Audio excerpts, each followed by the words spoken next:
예수님이 만져주시면 치유가 된다라는 제목으로 하나님의 말씀을 증거하도록 하겠습니다. 오늘 본문은요, 꽤 길게 우리가 읽으셨죠? 내용은 나병의 문제를 다루고 있습니다. 이스라엘 백성들이 출애굽을 할 때요 200만 명이었습니다. 그런데 나병이 만약에 공동체 전체에 퍼진다고 하면 난리가 나겠죠. 그래서 그 당시 제사장의 직무 가운데요 가장 중요한 직무 중에 하나가 공동체 전체의 건강이었습니다. 그래서 오늘 본문을 좀 띄엄띄엄 살펴본다고 하면요, 목욕과 청소부터 하라는 것입니다. 내용이 47절부터 59절까지 나오는데요, 피부와 똑같은 수준으로 다루고 있는 것이 뭐냐면 옷입니다. 그래서 의복에 혹시 곰팡이가 피었으면 그거를 버리라, 태우라, 빨라, 이런 식으로 지금 처리를 하고 있다는 것입니다.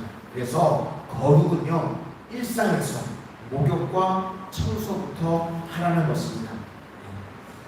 저도 믿으실지 모르겠지만요, 새벽에 나올 때마다 목욕을 하고 나옵니다. 그래서 자꾸 머리가 빠지는 것 같은데요. 오사마 빈 라덴 기억하시죠? 네. 오사마 빈 라덴, 이거를 누가 제거했냐면요, 윌리엄 맥레이븐이라고 하는 해군 장군이 오사마 빈 라덴을 제거했습니다. 이 사람이 가서 이제 졸업식에, 워낙 미국은 졸업식에 가서 연설하는 게 유명하잖아요. 졸업식에 가서 연설을 했는데요, 10가지를 이야기를 했다고 합니다. 첫 번째 내용이 뭐냐, 내가 해군에 가서 배운 게 무엇이냐, 침대부터 정리하라, 이것을 배웠다는 겁니다. 그래서 이 얘기가 너무 유명해져가지고요, 이거 책으로 나왔습니다. 침대부터 정리하라. 찾아보시면요 책이 있습니다. 그러니까 해군사관학교 가가지고 제일 먼저 배우는 게 뭐냐, 정리부터 배운다는 것입니다. 그래서 세상을 바꾸고 싶으면 뭐부터 해야 되냐, 청소부터 하라, 그런 이야기입니다. 이런 뿌리가 다 어디서 나왔냐, 레위기에서부터 나왔다는 것입니다. 그래서 우리가 영적으로도 깨끗해지기 위해서요, 가장 먼저 뭘부터 시작해야 되냐, 청소부터 해야 된다는 겁니다. 청소부터 하면요 인생이 바뀌게 된다는 겁니다. 그래서 사실은요, 제가 불시에 우리 성도님들 가정에요 신방을 자주 가야 돼요. 왜 그럴까요? 그러면 청소들을 하시겠죠? 불시에 신방을 가야 청소도 하시고, 저희 사택에도 불시에 찾아오셔야 저희도 좀 청소 좀 하고 있고 그렇게 되겠죠? 그러니까 뭐든지 시작, 영적인 의미를 예표하고 있는 것도 청소부터 하라는 겁니다. 49절을 한번 보시도록 하겠습니다. 49절입니다. 시작. 그 의복에나 가죽에나 그 날에나 씨에나 가죽으로 만든 모든 것에 병색이 푸르거나 붉으면 이는 나병의 색점이나 제사장에게 보일 것이요. 그러니까 피부와 동급으로 옷을 여겼다는 것입니다. 그래서 옷이 날개다 뭐 이렇게 얘기하는데요, 옷은 날개가 아니고 옷은 인격이라는 것입니다. 한 원로 목사님의 이야기를 들은 적이 있는데요, 이 목사님이 그런 이야기를 하시더라고요. 목회자는요 평신도 성도님들보다 한 단계 위에 드레스 코드가 되어야 된다고 말씀하시는 내용을 들은 적이 있습니다. 저는 옷 입는 거에 민감하지를 않아가지고요, 저 같은 사람이 새겨 들어야 되는 것 같아요. 무슨 이야기냐면요, 만약에 성도님들께서 그냥 일상적인 옷을 입고 있으면 목회자는 정장 쪽을 입어야 된다는 거예요. 그 원로 목사님 이야기가. 그러면 뭐 전부 반바지를 입고 있으면 이제 저는 7부 한 단계 위 드레스 코드를 입어야 된다. 그래서 목사님이 그런 이야기를 하시는 거예요. 왜 개척교회 목사들이 계속 개척교회를 못 벗어나는 줄 아느냐, 개척교회를 가보면요 새벽에 깨다가 바로 나와가지고 목사님들이 나와서 있는 사람들이 되게 많다는 거예요, 목사님들 중에. 왜냐면 성도들도 없고 또 뭐 그러니까 설교 준비도 안 한다고 대충 자담한 채로 이렇게 나오는 목회자분들이 많다는 겁니다, 개척교회. 그런데 그 원로 목사님 그렇게 이야기하시더라고요. 제대로 목회를 하는 목회자를 한번 보라고. 대충 입고 나와서 대충 그냥 떡진 머리로 나오는 사람이 있냐고. 없다는 거죠. 그러니까 옷 입는 것부터 하나부터가 마음가짐이 틀려야 된다. 뭐 그런 말씀이셨습니다. 저 어렸을 때는요, 그런 얘기 되게 많이 들었거든요. 교회에 나올 때는요, 제일 좋은 옷을 입어야 된다고 배웠습니다.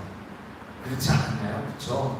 어렸을 때부터 교회에 나올 때는 제일 좋은, 헌금을 드릴 때도 제일 빳빳한 헌금, 그렇게 해야 된다고 배웠습니다. 마태복음 7장 12절 말씀이에요. 남에게 대접을 받고자 하는 대로 너희도 남을 대접하라. 이것이 율법이요 선지자이니라. 이 말씀을 우리가 황금률이라고 부릅니다. 그러니까 하나님께서 우리를 존중히 여기려고 그러면요, 우리도 하나님을 존중히 여기는 모습이 반드시 있어야 된다는 것입니다. 그러니까 오늘 본문의 말씀을요, 좁게 생각해서 옷이라고만 생각하지 말고요, 이 태도 자체가 중요하다는 겁니다. 하나님 앞에 나아갈 때요, 가장 좋은 것, 가장 베스트, 가장 처음 되는 것, 이런 모습, 이런 태도가 중요하다는 겁니다. 예배 자리에 나올 때도요, 그냥 대충 씻지도 않고 막 머리에 떡져가지고 나오고, 옷도 그냥 입는 거만 이렇게 나오는 거 아니고, 하나님 앞에 나올 때요, 가장 최고의 모습, 깨끗한 모습으로 나오는 이 태도가 중요하다고 생각이 되어집니다. 두 번째, 공동체의 건강을 지켜야 된다는 것입니다. 그래서 전염을 차단해야 되는 게 중요한 건데요, 피부병 이야기를 쭉 하고 있는데 두 가지 기준입니다. 가루같이 휘어지면 문제가 되고, 또 피부가 움파리게 되는 게 문제가 된다는 겁니다. 그래서 어떻게 하느냐, 7일 동안을 격리를 지키고요, 관찰을 합니다. 잘 모르겠으면 다시 7일을 관찰을 하고, 그러니까 총 14일 동안 격리하고 관찰하라, 이 내용입니다. 그러니까 공동체의 건강을요, 중요시 여기는 겁니다.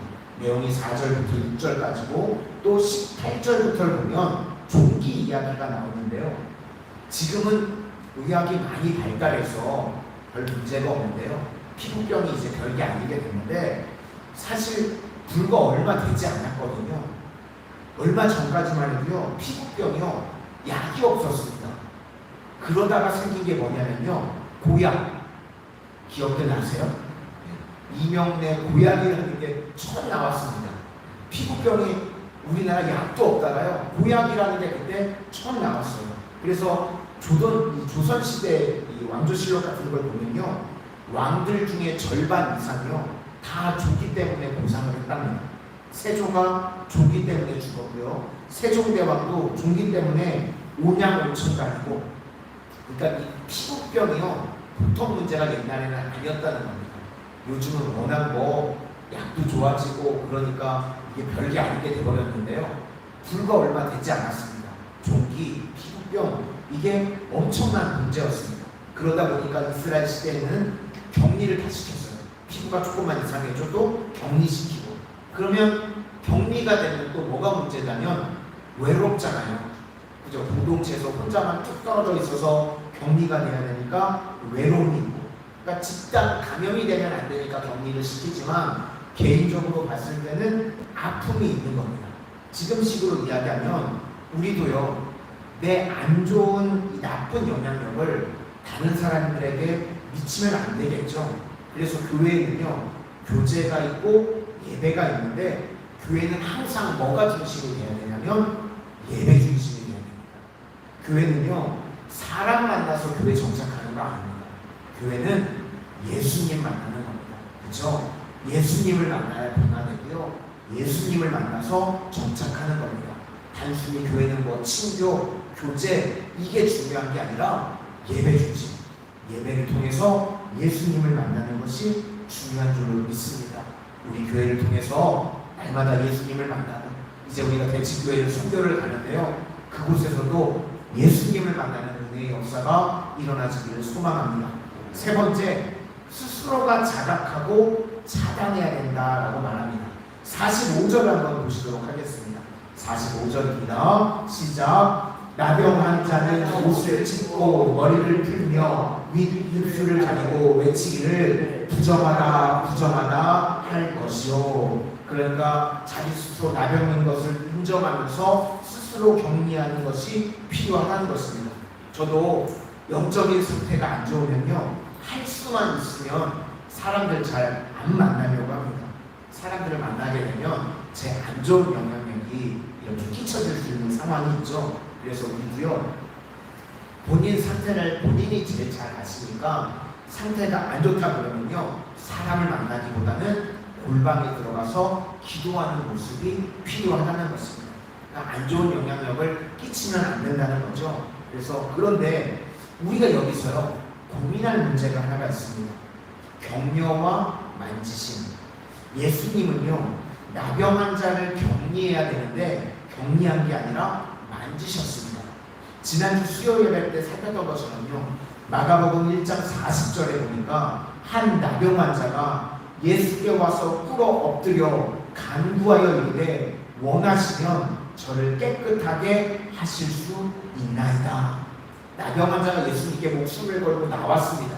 그랬더니 예수님이 뭐라고 말씀하시냐. 41절, 예수께서 불쌍히 여기사 손을 내밀어 그에게 대시며 이르시되 내가 원하노니 깨끗함을 받으라. 예수님께서는 손을 내밀었어요. 나병 환자를 만지셨답니다. 그러니까 우리가 전염이 되지 않아야 된다, 이것도 맞는 말입니다.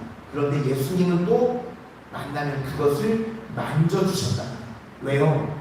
예수님의 능력이요, 모든 부정을 이길 수 있는 힘이 있다는 것입니다. 그러니까 아무리 나쁜 것이라고 할지라도요, 예수님이 만져주시면요, 치유가 되는 줄로 믿습니다. 우리 성도님들 믿으십니까? 우리 삶에요, 어떤 것도 예수님이 만져주시면 다 치유가 되고 일어나게 되는 줄로 믿습니다.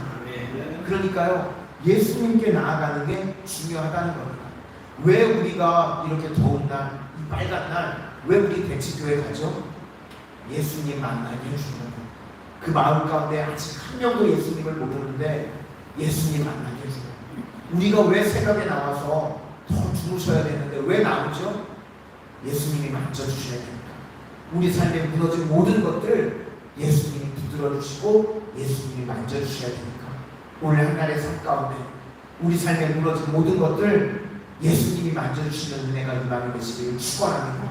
우리가 대치교회를 선교를 갑니다. 그곳 가운데 예수님께서 만나주시는 은혜가 임하게 되시기를 축원합니다. 예수님을 만나면요, 아무리 부정한 것도, 아무리 깨어지고 무너질 것도 살아나고 회복되어지는 줄로 믿습니다. 이런 은혜가 마산 소문교회와 대치교회 가운데 임하게 되기를 주님의 이름으로 축원합니다. 기도하겠습니다. 은혜의 주님, 오늘도 저희 삶에 무너지고 깨어진 모든 것들 예수님이 만져주시기만 하면 회복되어짐을 믿기에 이렇게 새벽 첫 시간 주님 앞에 나와 기도합니다.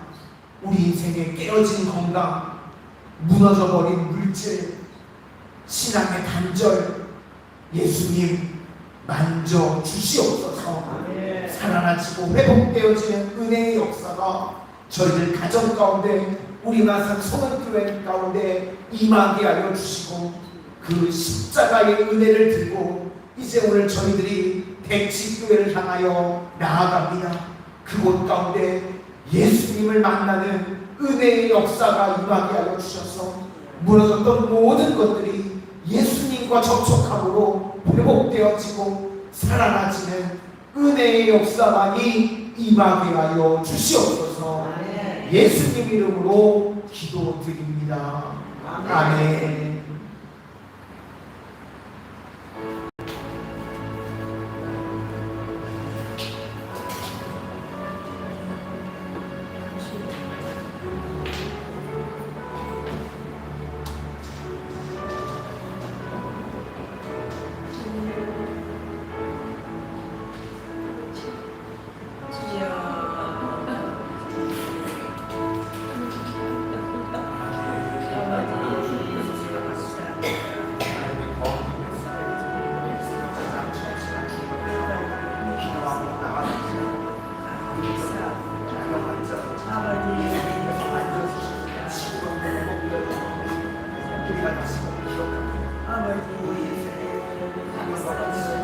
아버지 수많은 가만히